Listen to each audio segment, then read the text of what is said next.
ಮುಂಬೈನ ಭೂಗತ ಲೋಕದ ಇತಿಹಾಸದಲ್ಲಿ ಅತ್ಯಂತ ಭಯಾನಕವಾದ ಅಂತಿಮ ಸಂಘರ್ಷಕ್ಕೆ ವೇದಿಕೆ ಸಿದ್ಧವಾಯಿತು. ಸಪ್ನಾ ದೀದಿ ಶಾರ್ಜಾಕ್ಕೆ ಹಾರುವ ಮುನ್ನವೇ ಆಕೆಯ ಸಾವಿನ ನೆರಳು ಆಕೆಯನ್ನು ಹಿಂಬಾಲಿಸಲು ಶುರು ಮಾಡಿತ್ತು. ಆ ರಾತ್ರಿ ನಾಗ್ಪಡಾದ ಹಳೆಯ ಮೌಲಾ ಗಲ್ಲಿಯಲ್ಲಿ ಮಸಣದ ಮೌನ ಆವರಿಸಿತ್ತು. ಸಪ್ನಾ ದೀದಿಗೆ ಅವತ್ತು ಮೈ ಹುಷಾರಿರಲಿಲ್ಲ. ಹೀಗಾಗಿ ಆಕೆ ತನ್ನ ಬಾಡಿಗಾರ್ಡ್ಗಳನ್ನೆಲ್ಲ ಮನೆಗೆ ಕಳಿಸಿ ಒಬ್ಬಳೇ ಮಲಗಿದ್ಲು. ಇತ್ತ ದ್ರೋಹಿ ಕೊಟ್ಟ ಮಾಹಿತಿಯನ್ನು ಅಸ್ತ್ರವಾಗಿಸಿಕೊಂಡ ಛೋಟಾ ಶಕೀಲ್ ಸಪ್ನಾಳ ಕಥೆ ಮುಗಿಸಲು ತನ್ನ ಅತ್ಯಂತ ಕ್ರೂರ ಹಂತಕರ ಪಡೆಯನ್ನು ಕಳಿಸಿರ್ತಾನೆ.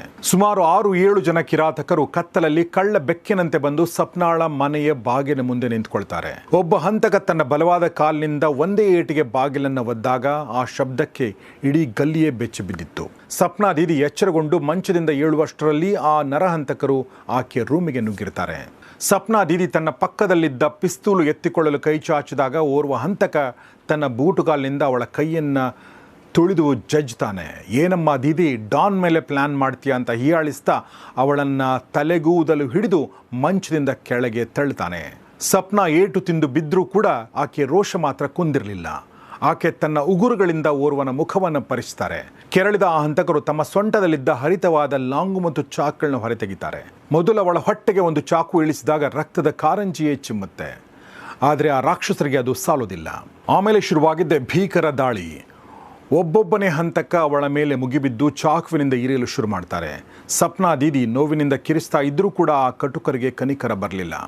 ಅವಳ ಮೈ ಮೇಲೆ, ಎದೆಗೆ, ಬೆನ್ನಿಗೆ ಮತ್ತು ಅವಳ ಗುಪ್ತಾಂಗಗಳ ಮೇಲೂ ಸತತವಾಗಿ ಇರಿತಾ ಹೋಗ್ತಾರೆ.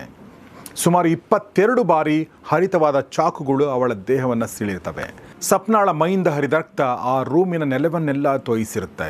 ಅವಳೇ ಕಟ್ಟಿಕೊಂಡಿದ್ದ ಕನಸಿನ ಸಾಮ್ರಾಜ್ಯ ಆಕೆಯ ರಕ್ತದ ಮುಡುವಿನಲ್ಲಿ ಮುಳುಗಿ ಹೋಗಿರುತ್ತೆ. ಆಕೆ ಪ್ರಾಣ ಉಳಿಸಿಕೊಳ್ಳಲು ಪರದಾಡ್ತಾ ಇದ್ರೆ ಆ ಕಿರಾತಕರು ಬಿಡದೆ ಅಸಹಾಯಕ ಹೆಣ್ಣಿನ ಎದುರು ಅಟ್ಟಹಾಸ ಮೆರೀತಾರೆ.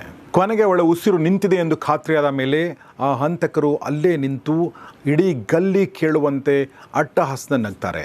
ಛೋಟಾ ಶಕೀಲ್ ಕೊಟ್ಟ ಆರ್ಡರ್ ಕೇವಲ ಆಕೆನ ಸಾಯಿಸುವುದಾಗಿರಲಿಲ್ಲ, ಬದಲಾಗಿ ದಾವೂದ್ ಇಬ್ರಾಹಿಂ ವಿರುದ್ಧ ನಿಂತರೆ ಏನು ಗತಿಯಾಗುತ್ತೆ ಅನ್ನೋದಕ್ಕೆ ಅವಳ ಹೆಣ ಒಂದು ಪಾಠ ಆಗಬೇಕು ಅನ್ನೋದು ಅವರ ಉದ್ದೇಶ ಆಗಿತ್ತು.